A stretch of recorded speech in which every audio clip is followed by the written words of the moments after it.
ในวันที่9 พฤษภาคม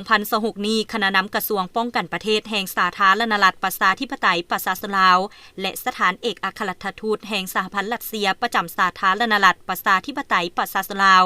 ได้เข้าวางพวงมาลัยอยู่อนุสาวรีย์นักบินทหารอดีตสหภาพโซเวียตที่เสียชีวิตในสงครามอินโดจีนในระหว่างปี 1960 หา 1973และเนื่องในโอกาสวันไซสนะมหาสงครามปกป้องปิตุภูมิสหพันธ์รัสเซียครบรอบ 81 ปี 9 พฤษภาคม 1945 หา 9 พฤษภาคม 2026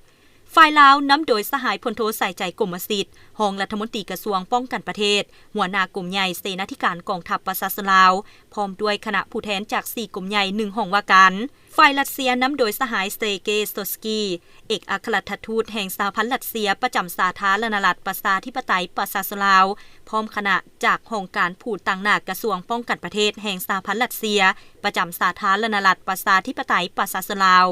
คณะห้องการที่ปรึกษาทูตฝ่ายป้องกันชาติแห่งสหพันธ์รัสเซียประจำสาธารณรัฐประชาธิปไตยประชาชนลาวพร้อมพนักงานและครอบครัวจากภาคส่วนต่างๆการวางพวงมาลัยในครั้งนี้ก็เพื่อเป็นการระลึกถึงไซสนะอันยิ่งใหญ่ของกองทัพแดงโซเวียตที่ได้รับไซสนะจากพวกฟาสซิสต์เยอรมันในสงครามโลกครั้งที่2อีกทั้งเพื่อเป็นการแสดงถึงความรู้บุญคุณอันใหญ่หลวงของพรรคคอมมิวนิสต์อดีตสหภาพโซเวียตกองทัพแดงโซเวียตที่ได้ให้การช่วยเหลือทางด้านวัตถุและจิตใจต่อการปฏิวัติลาวในสมัยสงครามปลดปล่อยประเทศชาติในเมื่อก่อน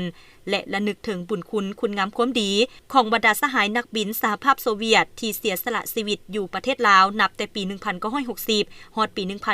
1973 ในเวลาปฏิบัติหน้าที่ให้ได้การช่วยเหลือแก่ประชาชนลาวเพื่อต่อสู้ปลดปล่อยประเทศชาติออกจากการกดขี่ขุดหีดของพวกจักรพรรดิลาวเมืองขึ้นจนสามารถปลดปล่อยชาติได้อย่างสมบูรณ์